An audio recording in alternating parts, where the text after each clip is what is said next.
ሰላም ለእናንተ ይሁን። እንደምናችሁ ውድ ቤተሰቦቼ፣ እግዚአብሔር የተመሰገነ ይሁን።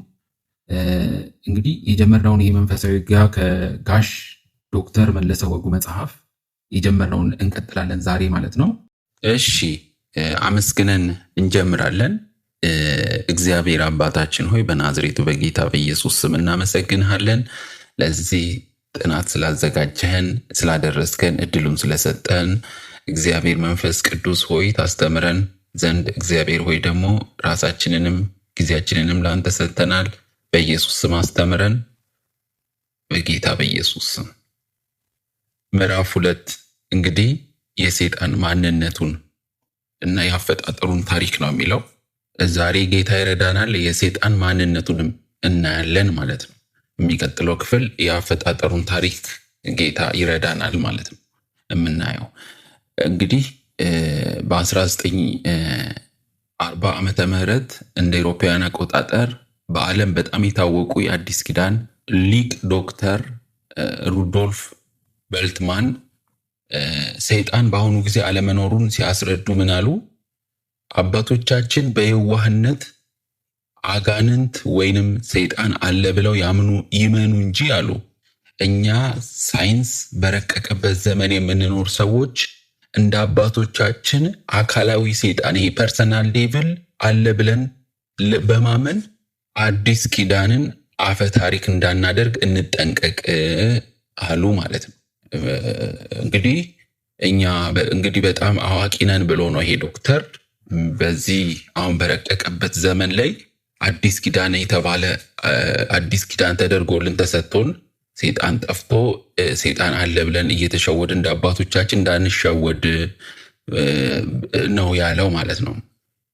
ነገሮች ሁሉ በተራቀቁበት ዘመን በየዋህነት የዋህ ሆነን ሰይጣን አለ እንዳንል ነው ያለው። እንግዲህ የዶክተሩ ይሄ የዚህ ዶክተር በልትማን አባባል በአዲስ ኪዳን ሊቃውንት መካከል ከፍተኛ ተቃውሞና ክርክር አስነስቶ አያችሁ በጠበጠ። እንግዲህ ምክንያቱም የተማረ ትልቅ ሰው ነው ተብሎ እንዲህ አይነት ነገር አለ።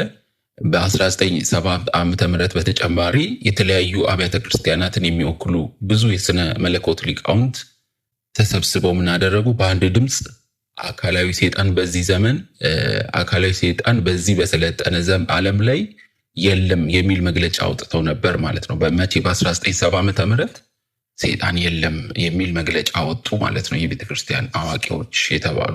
ነገር ግን ይህ አባባል ያለ ተቃውሞ የታለፈ ሐሳብ አይደለም። እነሱ ይሄ የሰይጣንን ሕያውነት የተቃወሙት ምናልባት ማለት ነው ሰይጣን ቀንድና ጅራት አለው ብለው የሚያምኑትን ሰዎች ምክንያት በማድረግ ይሆናል። እነሱ የተቃወሙት ብዙ ሰዎች አይታችሁ ከሆነ ሰይጣን ቀንድ ያለው እንዲህ ጅራታም ሆኖ ምናምን የሚስሉትን እሱን ይመስለናል። እንግዲህ እርግጥ ነው ሰይጣን ቀንድና ጅራት ያለው ነው ብሎ መጽሐፍ ቅዱስ አይናገርም። በእርግጥ ከነሱ ሐሳብ ጋር ለመቆም ከፈለግን እውነት ነው እነሱ እንዳሉት ምናልባት የነሱ አቋም ሰይጣን ቀንድ ያለው ምናምን የሚባል የለም መጽሐፍ ቅዱስ ላይ። ይሁን እንጂ የሰይጣንን ሕያውነቱንና እንዲሁም አደገኛነቱን እንዳንዘነጋ ግን መጽሐፍ ቅዱስ ተደጋግሞ ያስጠነቅቀናል። መጽሐፍ ቅዱስ የለም ሳይሆን ምን ያህል አደገኛ አሰራሩ ክፋቱ እንደሆነ ያስጠነቅቀን። ሶስቱ በጣም ጠላቶቻችን ማለትም ሶስት የተቀመጡልን በተለይ መጽሐፍ ቅዱስ ላይ ጠላቶቻችን ዓለም፣ ስጋና ሰይጣን ማለት ነው ክርስቲያኖችን ሁልጊዜ የሚዋጉ መሆናቸውን የክርስትና ትምህርት ከመጀመሪያ ጀምሮ ያስተምረናል። እነዚህ ሶስቱ ነገሮች ዓለም፣ ስጋና ሰይጣን ማለት ነው። ስለ ሰይጣን ሕያውነትና እንዲሁም እንቅስቃሴው ሁለት የተለያዩ እምነትና አስተሳሰብ ያላቸው ክፍሎች እንዳሉ ይታወቃል።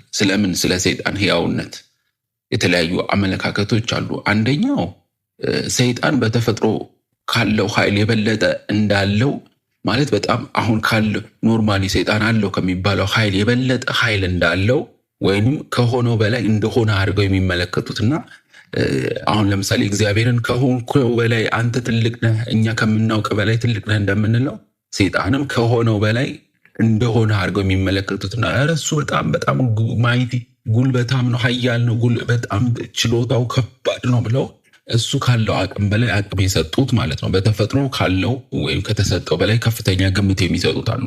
እሱ እኮ ኧረ እንደዚህ ማድረግ ይችላል ብለው ማድረግ ከሚችለው በላይ አቅም የሰጡት አሉ። በዚህ ክፍል ውስጥ የሚገኙ እነዚህ አይነት ሰዎች አንዳንድ ክርስቲያኖች ማለት ነው ክርስቶስ ሰይጣንን በጎልጎታ ላይ ድል ያደረገው መሆኑን እንኳን የሚያውቁ አይመስሉም።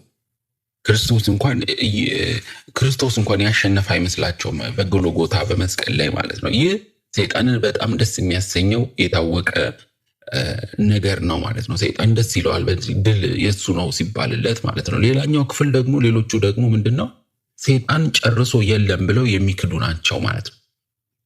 እነዚህን ከማብራራቴ በፊት እኔ ግን ሶስተኛ እሳቸው ሁለት አድርገው ነው ያስቀመጡት።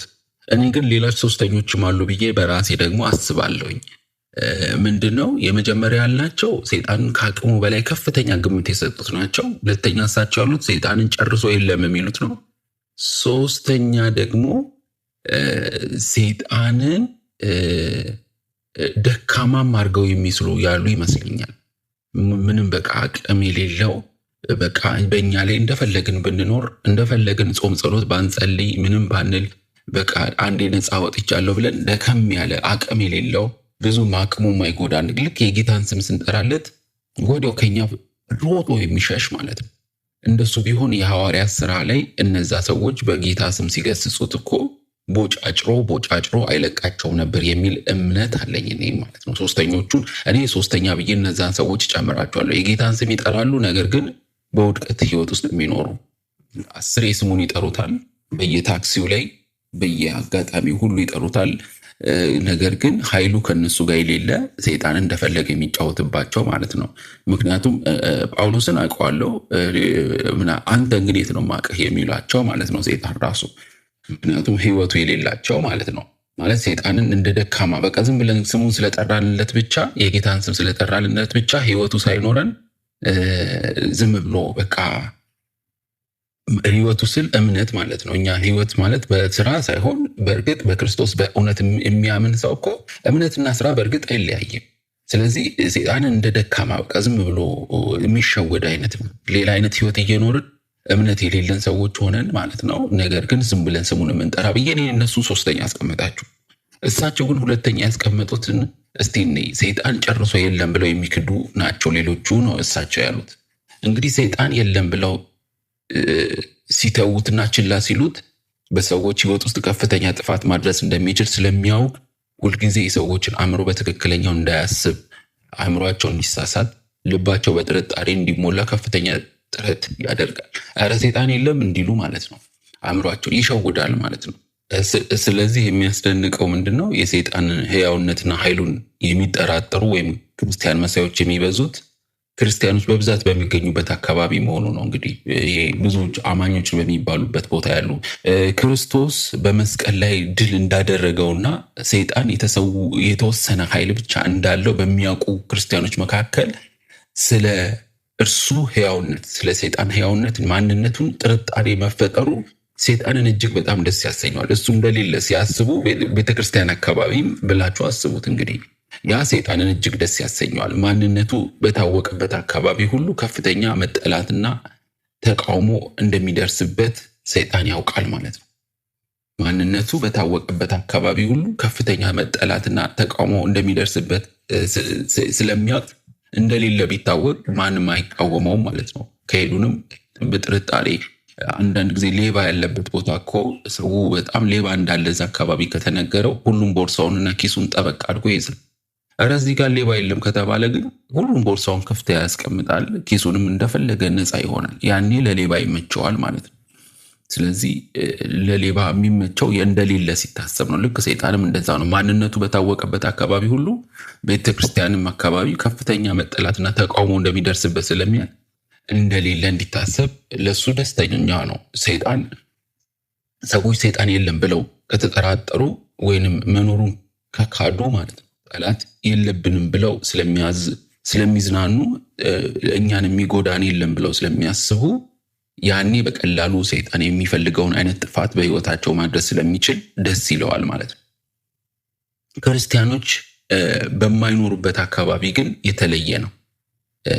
የተለያዩ ሃይማኖት እንቅስቃሴዎች ለምሳሌ ይሄ ክርስቲያኖች አማኞች በክርስቶስ የሚያምኑ በሌሉበት ለምሳሌ እስልምና፣ ቡዲዝም፣ እንዲሁም ልዩ ልዩ የጣዖት አምልኮ በሚበዛበት አካባቢ ግን የሰይጣን እንቅስቃሴ በግልጽ ሲሰራ ይታያል። እዛ ጋር ምንም ችግር የለበትም። ሰይጣን በግልጽ ነው የሚሰራው አሰራሩ። የሚፈሩትና የሚያመልኩትም ብዙዎች ናቸው ማለት ነው። እሱንም ፈርተው ተገዝተውለት የሚኖሩት ማለት ነው። ነፃ በሆነ ኤሪያ ላይ ሰይጣን መኖሩ ይህን ያህል አጠራጣሪ ስላልሆነ እዛ አካባቢ ክርስቲያኖች የሌሉበት አካባቢ ሰይጣን የመኖሩ ነገር ባይዘው ምንም የሚያጠራጥር ነገር የለም። የእርሱን መኖር ለማረጋገጥና እንዲሁም የማያምኑትንም ለማሳት ጊዜ ማጥፋት አስፈላጊ መስሎ አይታየኝም ማለት ነው። እዛ አካባቢ የእሱ መኖር ለማረጋገጥ ሰይጣን እኮ አለ እንድትሏቸው ለማረጋገጥ ደግሞ እኛም ሰይጣን አለ ብለን ፕሩቭ ለማድረግ እዛ አካባቢ ብዙም ማስረጃ ማቅረብ አያስፈልግም፣ በግልጽ ሲሰራ ስለሚታይ ማለት ነው። ሰይጣን እግዚአብሔር ከፈጠራቸው ፍጥረታት መካከል አንደኛው ሲሆን ከተፈጠሩ ፍጥረታት መካከል አንደኛው ሲሆን በነበረው ቁንጅናና ኃይል ታብዮ በእግዚአብሔር ላይ በማመፁ የነበረውን ከፍተኛ ደረጃ ያጣ በጥላቻ ተሞልቶ በፈጠረው አምላክ ላይ በአመፅ መንፈስ የተነሳ ፍጡር መሆኑን የእግዚአብሔር ቃል ያረጋግጥልናል። አይታችሁ ከሆነ ሰይጣን የገባበት ሰውን እኮ ሰይጣን ምን አይነት እንደሆነ የምታውቁት በእግዚአብሔር ላይ ያምጻል ወይ በሰዎች ላይ። በእግዚአብሔር ላይ ማመፅ ለምሳሌ ሰውን መጥላት፣ ለምሳሌ ሰውን ጥላቻ ማለት እግዚአብሔር ሰውን የፈጠረው ሰው እኮ ምስኪን ነው። በነገራችን ላይ ሁሉም ማንም ሰው ቢሆን አይታችሁ ከሆነ በጣም ምስኪን ነው፣ አጋንንት መንፈስ እስካልገባበት ድረስ። ልክ የአጋንንት መንፈስ ሲገባበት አይታችሁ ከሆነ የእግዚአብሔርን ስራ ነው የሚቃወመው። ያ ሰው ክፉ ያደረበት ሰው እኮ አመፀኛ፣ አጉረምራሚ፣ አመስጋኝ ያለውን በቃ የመንፈስ ፍሬ የሌለባቸውን ሰዎች አስቧቸው። አያችሁ እንግዲህ ይሄ ከፍጥረት የተፈጠረ ነው። እጅግ መልካምና በነገራችን ላይ እንደ ምሳሌ ከጠቀማችሁ ምናልባት ማለት ነው ሰይጣን በጣም ቀንዳም የሆነ በጣም ክፉ የሆኑ የሚያስጠሉ ሰዎችን እየመረጠ ላይሆን ይችላል የሚገባው። ቆነጃጅት በቃ መልካም ሞገስ ያለውንም ወንድ በቃ እንዲህ የተባለ ጽድት ያለም ሰው ሊጠቀም ይችላል ሰይጣን። እንደውም በብዛት ብዙዎችን ሊያስት ይችላል ማለት ነው። በጣም አዋቂ ወይ ደግሞ በጣም ትልቅ ቦታ ላይ ያለ የሀገር መሪም ሊሆን ይችላል። የፈለገ ቦታ የተቀመጠ ሰው ባለስልጣንም ሊሆን ይችላል። ጥሩ ሰዎችንም እየመረጠ ዘናጮችንም እየመረጠ ሰይጣን ሊጠቀም ይችላል። የግዴታ የሆነ በቃ ክፉ መንገድ ላይ ያሉ የሆነ በቃ ረሃብ ያጠቃቸው በጣም ለአይን የማይስቡ አይነት አለባበስ የሚለብሱ ሰዎችን አይደለም የሚጠቀመው ሰይጣን። እንደውም በብዛት የሚጠቀመው በጣም ዘናጮችን ሊሆን ይችላል እንደማለት ብላችሁ አስቡት። እግዚአብሔር በማመፅ የነበረውን ከፍተኛ ደረጃ ያጣ ነው። ስለዚህ በጥላቻ የተሞላ ነው። ብዙ ጊዜ ብዙ ሰው የሚሸወደው በጣም ቆንጆ ሆና የመጣች ሴት በቃ እየሳቀች በፈገግታ ምናምን ስትለው ጥሩ ሴት ትመስለዋለች። ነገር ግን ከጀርባ ምን አለው? ሰይጣን በጥላቻ ተሞልቶ በተፈጥሮ እግዚአብሔር በፈጠረው አመፅ መንፈስ የተነሳ ፍጡር መሆኑን የእግዚአብሔር ቃል ያረጋግጣል። በፍጡሮች የእግዚአብሔር እጁ ስራዎች ላይ በማመፅ ማለት ነው። የሁሉ ነገር ፈጣሪ እግዚአብሔር ስለሆነ ሰይጣንም በእግዚአብሔር የተፈጠረ መሆኑን የሚያጠራጥረን አይመስለኝም። ይህ ግልጽ ነው።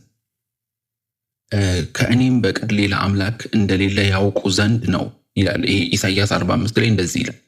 ከእኔ በቀር ሌላ አምላክ እንደሌለ ያውቅ ዘንድ ነው። እኔ ጨለማንና ብርሃንን እፈጥራለሁ፣ በረከትንና ጥፋትን አመጣለሁ። እኔ እግዚአብሔር ይህን ሁሉ አድርጋለሁ።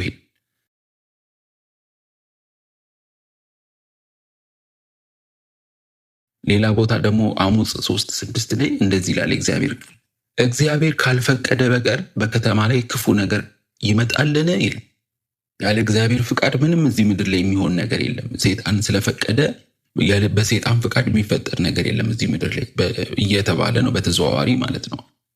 ከላይ ባነበብነው ቃል መሰረት እግዚአብሔር በዓለም ላይ ያለውን ነገር የፈጠረ ብቻ ሳይሆን እሱ ሳይፈቅድና ሳያው በዚህ ዓለም ላይ አንድም ነገር መሆን እንደማይችል የሚያስረዳን ክፍል ነው። ክፉ የሆነውን ነገር እንኳን እግዚአብሔር ይሁን ብሎ እንደሚፈቅድ የምንገነዘብበት በኢዮብ ሕይወት ውስጥ የተፈጸመውን ስናይ ነው። ይሁን ብሎ ሳይሆን ቹዋሊ እኔ ይቺ ይሁን የምትለው ቃል ምናልባት ትንሽ እግዚአብሔርን እንደ ፈጻሚ እሱ እንዳደረገው ብቻ ሊቆጠር ይችላል። ነገር ግን ጥበቃና ፕሮቴክሽኑን ዞር ሲያደርግ እግዚአብሔር ሰው እኮ በጣም የሚጎዳው ለማይረባ አእምሮ ተላልፎ ሲሰጥ እግዚአብሔር መንፈስ ቅዱስ ልቦናውን ሳይቆጣጠር ሲቀር እግዚአብሔር ሳይመራው ሰው ያለ እግዚአብሔር ምሪት በስጋውና በክፉ ሲመራ እኮ ነው በጣም የሚጎዳው። ስለዚህ ኢዮብ ላይ የነበረውን ጥበቃ ነው ያነሳው እግዚአብሔር። ያ ማለት ክፉ ይሁንበት ብሎ ማዘዝ ሳይሆን በቃ እግዚአብሔር ከኛ ዞር ካለ እኛ ተጋላጭ ነን በሰይጣን በጣም ለመጠቃት ማለት ነው። ስለዚህ በኢዮብ ሕይወትም የተፈጸመው ይህንኑ ነው። እግዚአብሔር ሳይፈቅድ እግዚአብሔር ዞር ሳይል እግዚአብሔር እያለ ሰይጣን ምንም ነገር ማድረግ አይችልም። ለምሳሌ በእኛ ሕይወት ላይ እግዚአብሔር ካለ ሰይጣን በእኛ ሕይወት የፈለገውን ምንም ነገር ማድረግ አይችልም ማለት ነው። አንድ ጊዜ የሰማይ መላእክት በእግዚአብሔር ፊት በቀረቡ ጊዜ ኢዮብ ታሪክ ላይ ሰይጣንም አብሯቸው ቀርቦ ኢዮብን እንደከሰሰው እናያለን። ኢዮብ 1:6-10 እንዲሁም እግዚአብሔር ምን አለ? አትግደለው እንጂ በእሱ ላይ የፈለግከውን ማድረግ ትችላለህ ኢዮብ 2:6 ላይ በማለት እንደፈቀደለት እናያለን። ይህ መፍቀዱ እግዚአብሔር መፍቀዱ የተገለጠው በምንድን ነው? ከኢዮብ ሕይወት ዞር በማለቱ ነው ማለት ነው እንጂ እግዚአብሔር እያለ ሰይጣን ምንም ማድረግ አይችልም፣ ፈቀደለት ሲባል ማለት ነው። ስለዚህ ሰይጣን ከፍተኛ ኃይል ያለው ፍጡር ቢሆንም ለእግዚአብሔር ኃይልና ፈቃድ ሁልጊዜ የተገዛ ነው ማለት ነው።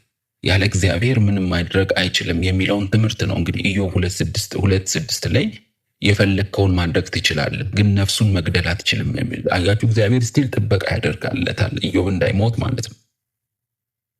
እንግዲህ የመጀመሪያ የምናየው በዚህ ክፍል ሰይጣን ማን ነው የሚለውን ነው ማለት ነው። ኢየሱስ ለሰዎች የግል አዳኝ እንደሆነ ሁሉ ሰይጣንም ለሰው ልጅ የግል ጠላት ነው ማለት ነው።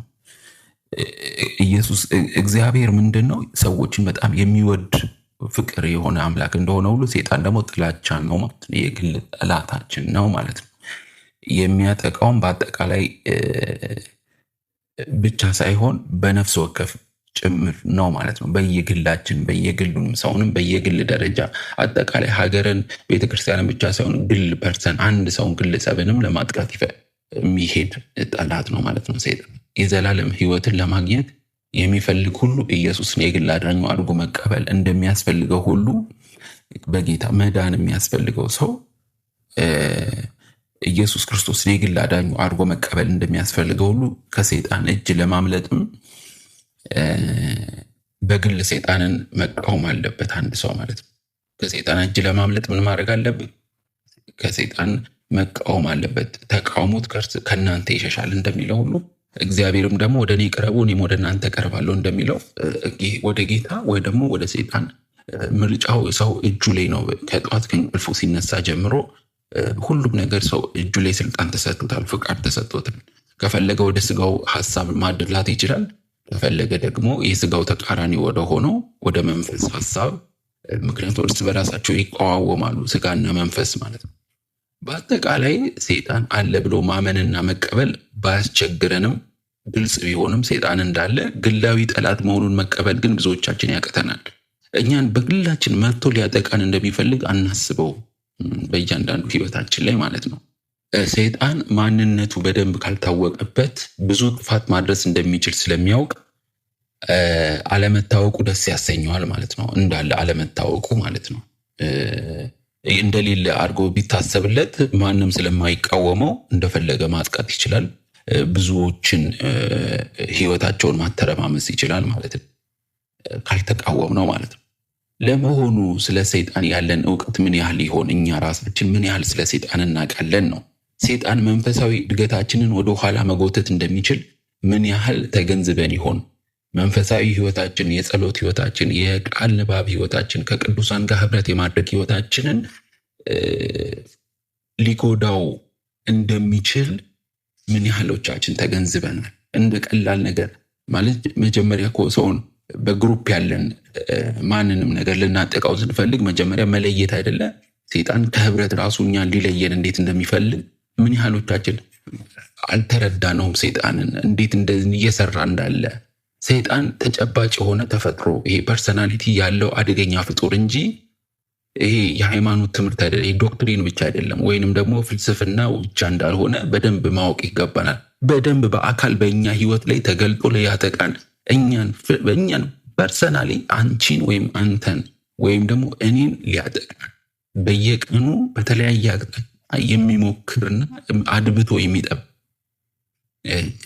ይህንን መርሳት የለብን። ዝም ብሎ የቤተ ክርስቲያን ትምህርት ብቻ ሳይሆን በየህይወታችን በየመንገዳችን ላይ የመጣ በየአቅጣጫው በገባን በወጣን ቁጥር ሊያጠቃን የሚፈልግ ማለት ይሄ ፐርሰናል በግል ጠላታችንም ነው ማለት ነው። መጽሐፍ ቅዱስን አገላብጠን ከዚያና ከዚህ ጥቅሶችን ጠቃቅሰን በቀላሉ ማንነቱን ተግባሩ ይህንን ይመስላል የምንለው አይነት አይደለም። ሰይጣን አሰራሩ ሁልጊዜ ይቀያይራል። በነገራችን ላይ አሁን በተለይ በዚህ ዘመን ያለው አሰራር ጥንት በሚሰራበት ዘመን አይደለም። ነገሮች በተቀየሩ ቁጥር መጽሐፍ ቅዱስ ላይ ራሱ ጥቅሶችን ጠቃቅሰን በቀላሉ ማንነቱን ወይም ደግሞ ተግባሩን ይሄ ነው ልንለው የምንችለው አይደለም። እንዲሁም በውስጣችሁ ያለው ከውጭ ካለው ይበልጣል የሚል አሁን ለምሳሌ 1 ዮሐንስ 4:4 ላይ እኛ ጋር ያለው እሱ ጋር ካለው ውጭ ከዓለም ላይ ካለው ይበልጣል እያልን ጥቅስ ስለጠቀስን ብቻ የመጽሐፍ ቅዱስ ጥቅስ በቃላችን አጥንተን በመጠቃቀሳችን ብቻ ካጠገባችን እንዳይደርስ እሱን ሊከለክሉ አይችልም። እንዳልኳችሁ ነው። ቅድም የሐዋርያት ሥራ ላይ ብዙ ኮት ገስጸውታል። ሂድ ከዚህ ብለው አጋንንትን ገስጸውታል የሐዋርያት ሥራ ላይ አይታችሁ ከሆነ። ነገር ግን እንደውም እነሱን ጎዳቸው፣ ጉዳት አደረሰባቸው፣ የጌታን ስም እየጠሩ ሁሉ ማለት ነው። ስለዚህ እኔ ጋር ያለው አንተ ጋር ካለው ይበልጣል ብለን በአፋችን አፈ ጮሌነት ነው የሚባለው። ብዙ ጊዜ አንዳንድ ሰው አይታችሁ ከሆነ እኔ እኮ እወድሃለሁ ይባልና የአፈ ጮሌ ቃላቸውና ተግባራቸው የተለያየ አይነት የሚሆኑ ሰዎች አሉ አይደለ? ልክ እንደነዛ ሰይጣንን የሆነ ቦታ የሆነ ችግር ሲያጋጥመን ጥቅስ ጠቅሰን የምናባርረው አይነት ይመስለዋል ብዙ ሰው፣ ዝም ብሎ በጥቅስ ብቻ የሚባረር ማለት ነው። ወይም ደግሞ ኢየሱስ በውስጣችን መኖሩን መረዳታችን ከሰይጣን ውጊያ ነፃ ያደርገናል ብለው የሚያስቡ ሰዎች አሉ። እኔ እኮ በጌታ ነኝ፣ እኔ ሰይጣን አይሰራም በቃ ምናምን ብለው በአፋቸው ስለዛቱ። አንዳንድ ሰው ጦርነት ላይ ሄዶ እኮ ስለ ፉከራና ዛቻ ብቻ ጦርነት ላይ አሸናፊነትን አያረጋግጥም። ስትራቴጂ፣ አካሄድ በጣም ጥናት ይፈልጋል። ጦርነትም ቢሆን በዚህ ዘመን ማለት ጦርነት እኮ በጣም ታክቲክ ያለው እንጂ ዝም ብሎ እኔ እናሸንፋለን እኛ እኮ ጀግኖች ነን ምናምን ስለተባለ ጦርነት ማሸነፍ አይቻልም። ስለዚህ ሰይጣን ሕያው መሆኑን ማወቅ ብቻ ከጥቃት አያድነንም። ሰይጣን አለም ስላልንም አንድንም፣ ጥቅስ ስላወቅንም አንድንም፣ በእኔ እኮ በጌታ ነኝ ስላልንም ከሰይጣን ውጊያ ነፃ አንሆንም ማለት ነው። ከጥቃት የሚያድነን ሕያውነቱን ተገንዝበን መከላከልና ማጥቃት የቻለን እንደሆነ ብቻ ነው። እሱ እኔን ሊያጠቃኝ ይመጣል፣ እኔንም ሊያጠፋ ይመጣል፣ እኔ ከጌታ እንድርቅ ይፈልጋል፣ እኔ እንድጠፋ ይፈልጋል ብለን አውቀ ነው ተገንዝበ ነው አካሄዱንም ሁሉ በጥንቃቄ በማስተዋል እያየን።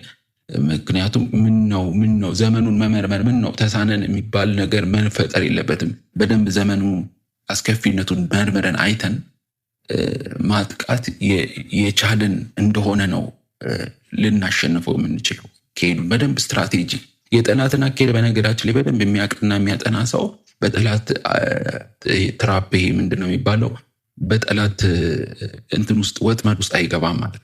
የብዙዎች ችግር ሕያውነቱን ሰይጣን እንዳለ ቢያውቁም እንዴት አድርገው መከላከልና ማጥቃት እንደሚችሉ አለማወቃቸው ራሳቸውን እንደተጠቂ ሁልጊዜ ይኖራሉ ማለት ነው።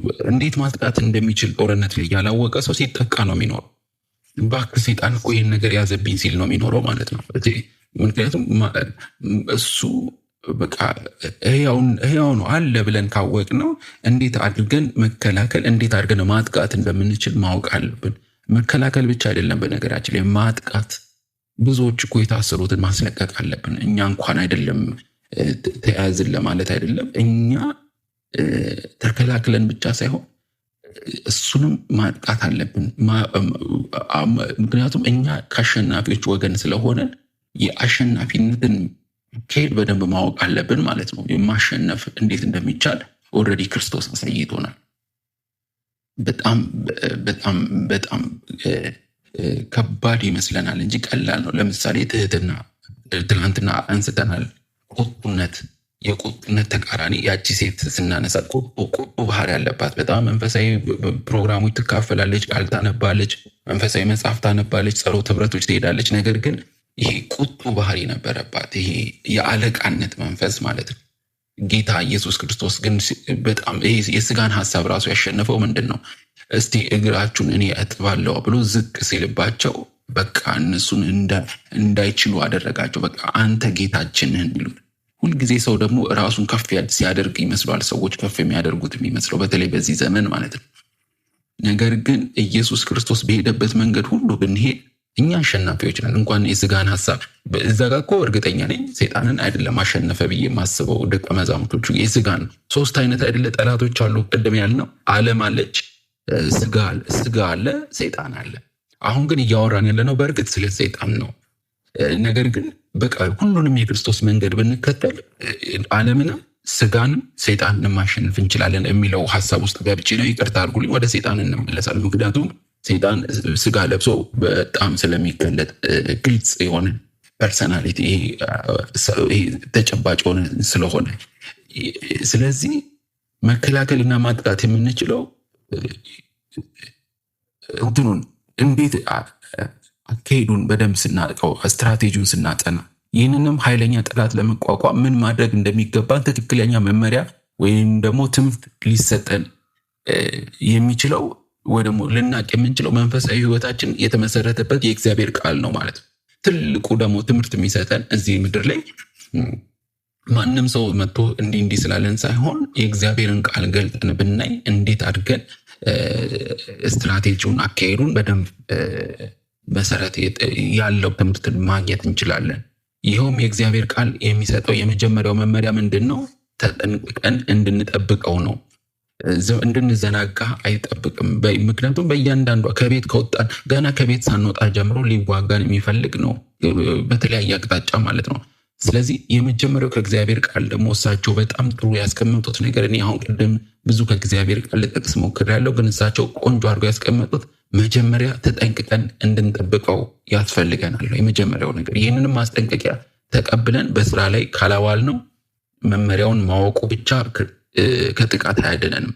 ልክ አካሄዳችን ልክ አሁን ለምሳሌ ስንማር አሁን ይህን ትምህርት ስታዳምጡ ወይኔ እግዚአብሔር ይመስገን አዎ ሰይጣን እኮ እንደዚህ ብለን አሁን ዝም ብለን ሰምተን ብቻ መሄድ ሳይሆን በእርግጥ በእያንዳንዷ ህይወታችን ይህን ትምህርት እንኳን ከጨረስን በኋላ ተጠንቅቀን እንድንጠብቀው ነው ማለት። ሌባ ዛሬ ማታ ቤታችሁ ይገባል ከተባለ እኮ ለጥ ብላችሁ ነው እንደምታድሩት፣ እንቅልፍ አይወስዳችሁም ማለት በጣም ብትተኙ እንኳን ሸለብ ቢያደርጋችሁ እንኳን ሙሉ ለሙሉ እንቅልፍ አይወስዳችሁም። ለምን? ኮሽ ባለ ቁጥር ብድግ እንደምትሉት ሁሉ ለሰይጣንም እንደዛው ነው በህይወታችን ላይ መጠንቀቅና መንቃት ያለብን ማለት ነው። ይሄ የሰው ሁሉ ጠላት የሆነው ሰይጣን የሚጠራበት የተለያየ ስሞች እንዳለው መጽሐፍ ቅዱሳችን ይናገራል። ሰይጣን የሚጠራበት ስሞች ማለት ነው። እነዚህም ስሞች ባህሪውንና ተግባሩን ይገልጻሉ። ልክ እግዚአብሔር ስሙን ስንጠቅሰው ባህሪው እንደሆነ ሁሉ እግዚአብሔር ልክ ሰይጣንም ደግሞ ስሙ ባህሪውንም ተግባሩንም ይገልጽልናል። ለምሳሌ 2ኛ ቆሮንቶስ 11:14 ላይ የብርሃን መልአክ ይለዋል።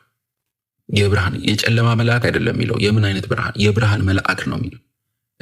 1ኛ ጴጥሮስ 5:8 ላይ ደግሞ ተቃዋሚ ይለዋል፣ ወይ ደግሞ ጠላት ይለዋል። ተቃዋሚ ማለት አሁን እናንተ የሆነ ነገር መስራት ስትፈልጉ የሚቃወማችሁ ማለት ነው።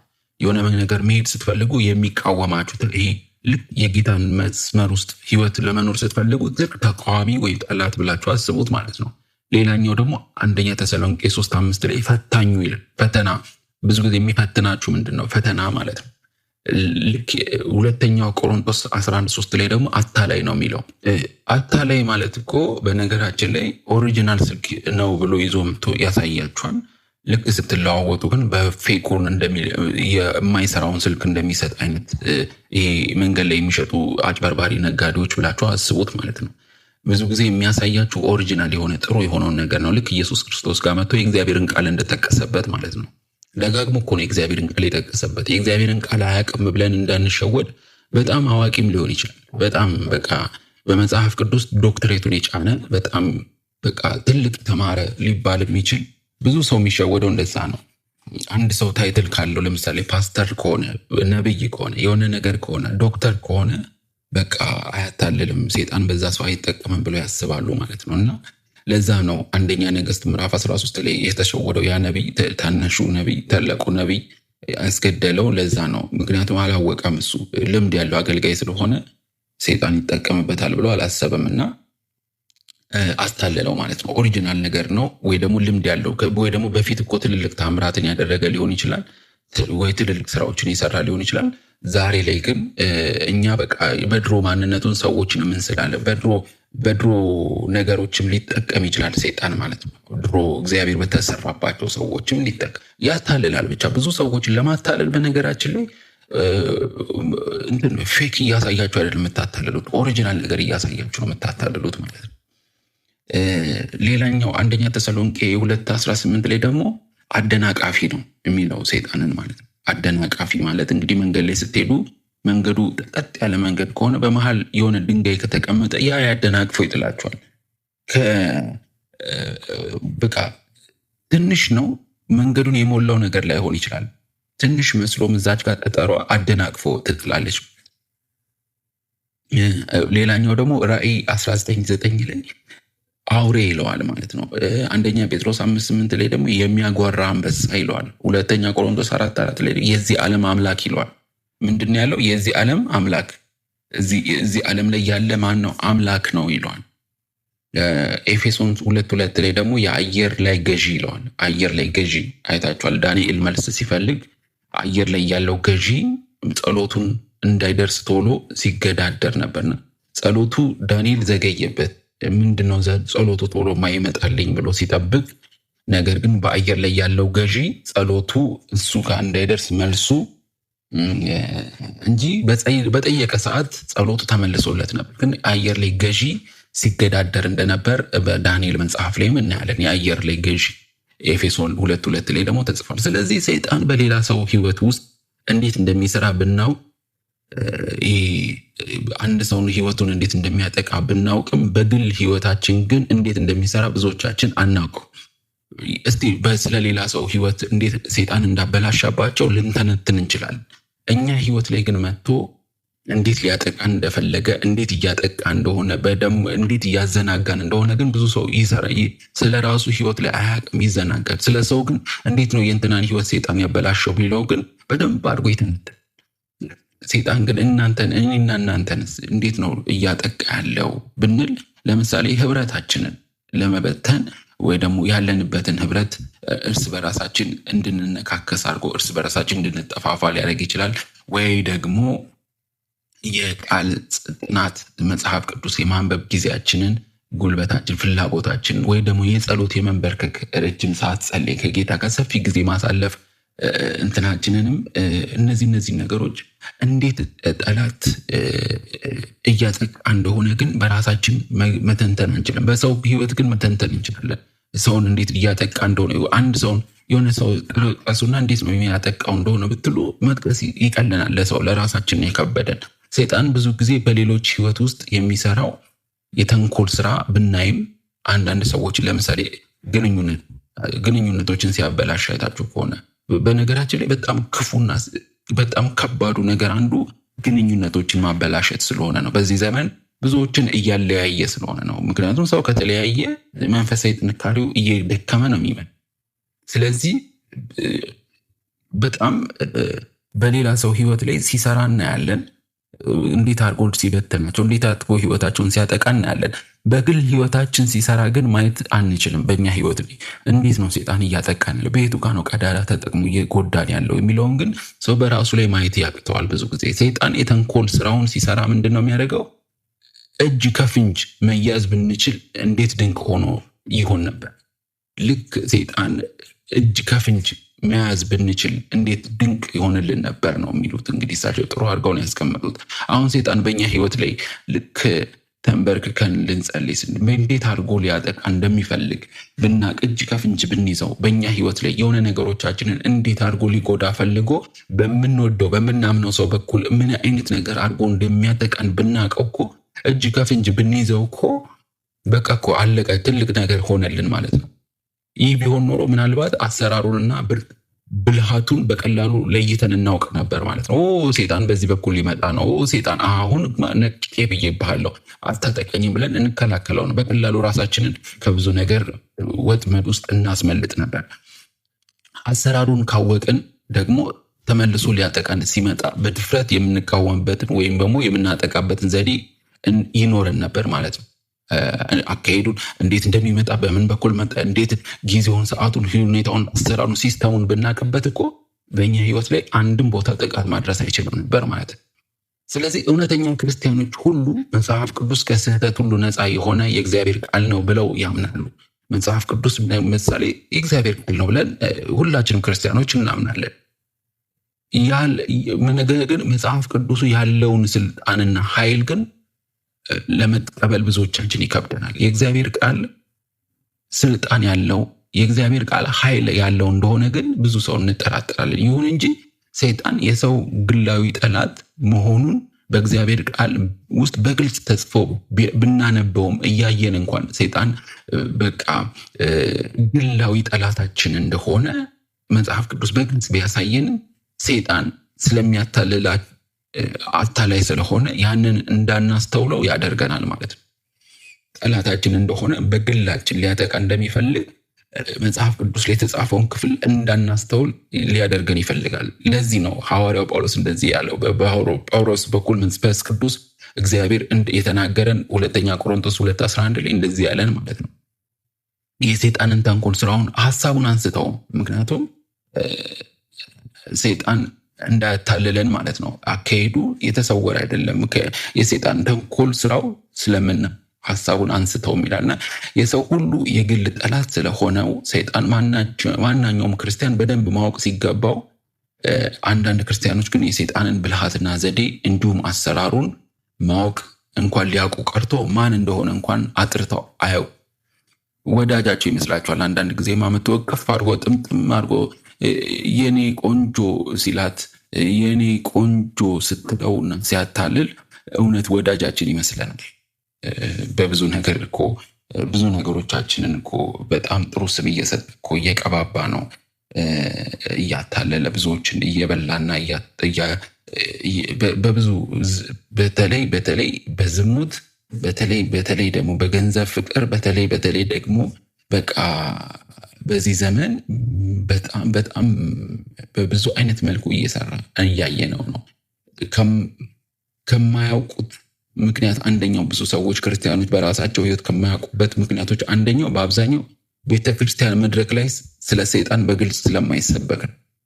ቤተክርስቲያንም በጣም እንዲህ አይነት በግልጽ ሊያስተምሩ የሚችሉ አስተማሪዎችን ወይ ደግሞ እውነተኞችን አይደለም ማቆም የምትፈልገው።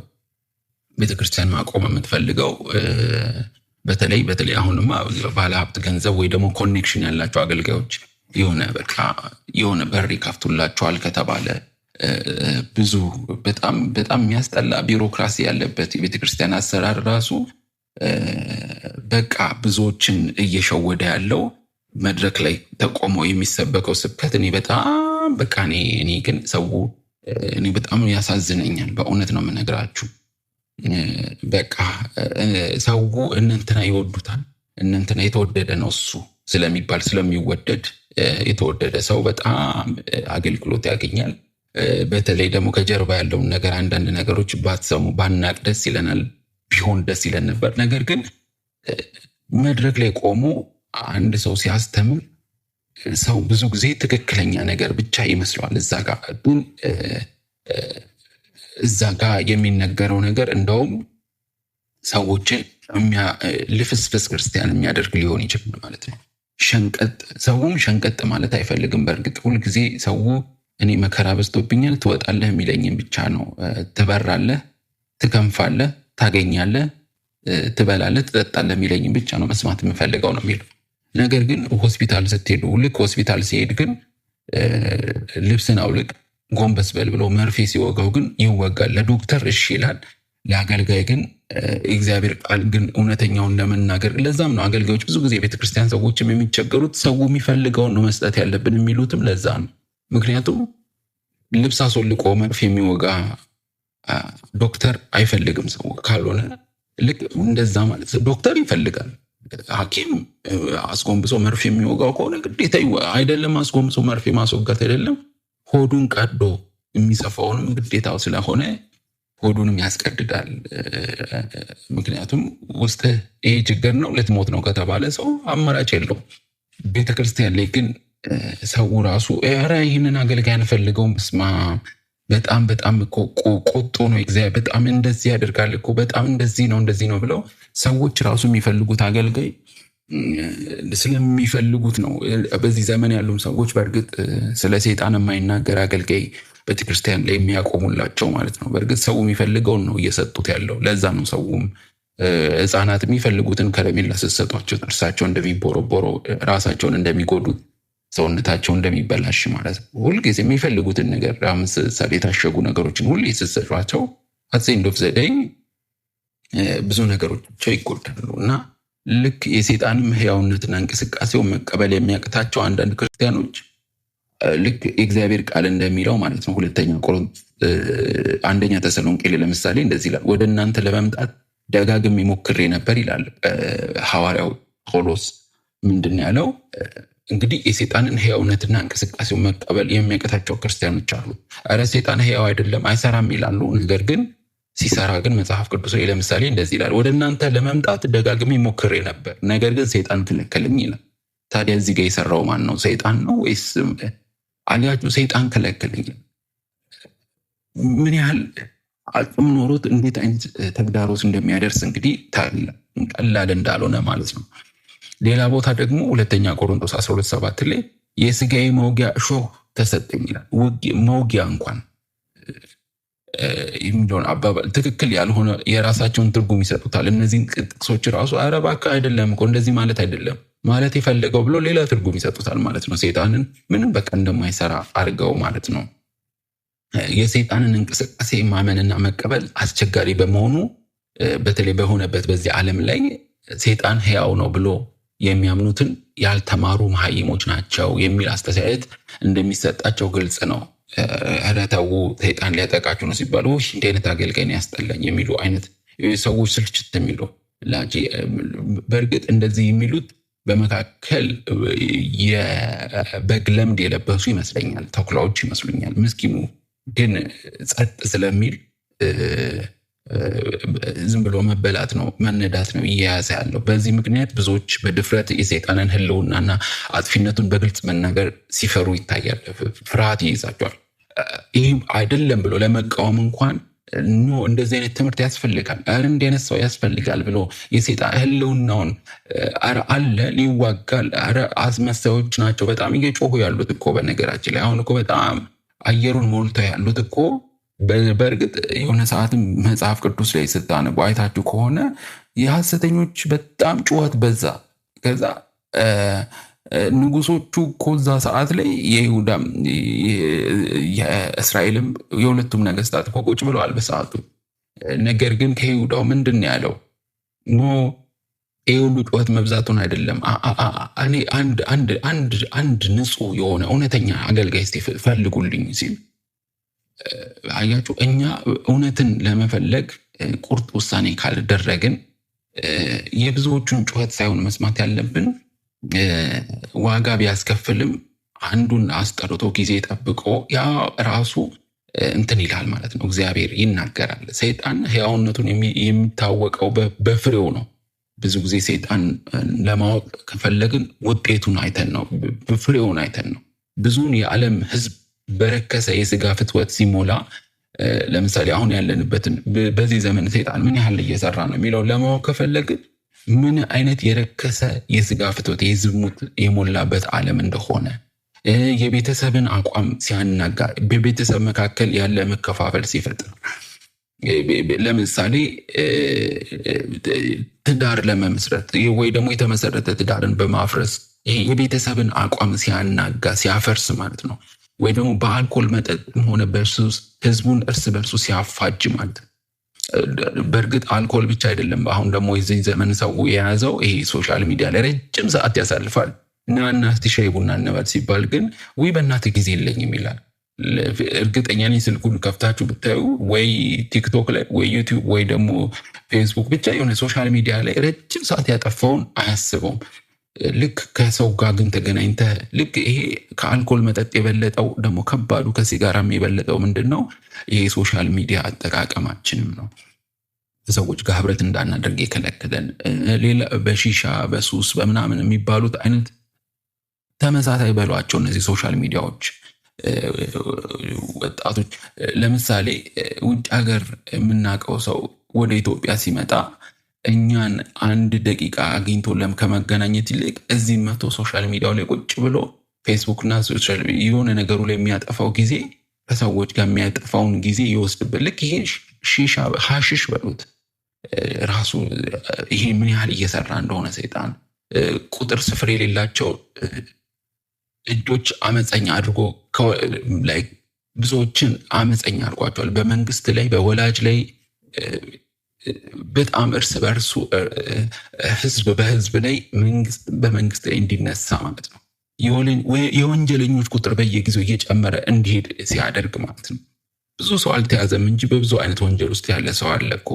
ዘንጦ ቆሞ ባለሀብት ሆኖ ንጹህ ሰው መስሎ የሚታይ ግን ስንት ወንጀል እየሰራ ያለ፣ ህፃናት ጋር ያልተገባ ግንኙነት ከሌሎች በጣም ስንት ነገር እያደረገ ያለ ሰው አለ። ብዙ ጊዜ ወንጀለኛ ሲባል ገንዘብ የሌለው ሰራቂ ብቻ ይመስለዋል ሰው። ወንጀለኛ በጣም ብዙ ባለስልጣንም ሊኖር ይችላል። ወንጀለኛ ብዙ የሀገር መሪዎች እኮ በብዙ ነገሮችም እኮ ወንጀሎች አሉ፣ ደረጃቸው ይለያይ እንጂ። ይህንን ሁሉ በማያጠራት ሁኔታ እያየን ሰይጣን የለም ብንል ራሳችንን ማሞኘት እንዲሁም እውነታውን መካድ ይሆንብናል። ስለዚህ ሰይጣን ሕያውነቱን ብቻ ሳይሆን ኃይሉንና ማድረግ የሚችለውን ጥፋት ኃይል አለው። ጥፋት ማድረስ እየቻለ እያየነው ነው። አሰራሩንም ብልሃቱንም እያየነው ነው። በሰው አእምሮ ውስጥ እንዴት እንደሚሰራ እያየን ነው። ኃይሉን መቋቋም የምንችልበትን ዘዴ ማወቅ ደግሞ ለእኛ ይጠቅመናል። ስለዚህ በነገ ጥናታችን ጌታ ይረዳናል። የሰይጣን አፈጣጠሩ እንዴት ነው ምንጩን የምናይበት ነው። አሁን የተወሰነ አንድ ነጥብ ነው ያየነው። እግዚአብሔር ደግሞ ምዕራፍ 2ን የሚቀጥለው ነገ ጌታ ቢረዳን ጌታ ጸጋውን ያበዛልናል። እንቀጥላለን። እዚህ ድረስ ያዳምጣችሁ በእውነት እግዚአብሔር ስለረዳችሁ ነው። እስከዚህ ደቂቃ ድረስ ያዳምጣችሁ ማለት ነው።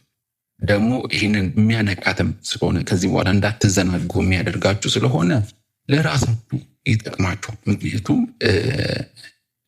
አሁን እንዴት ዙሪያችሁን ስትመለከቱ ብዙ ነገሮችን ስታዩ ምን ያህል አጋንንቱ ዓለም በጣም በከባድ ሁኔታ እየሰራ እንደሆነ ታያላችሁ። ይሄ ደግሞ ውጊያው ከባድ እንደሆነ በእናንተም በዛው ልክ ነው ራሳችሁን ማበረታትና ማጠንከር እንዳለባችሁ።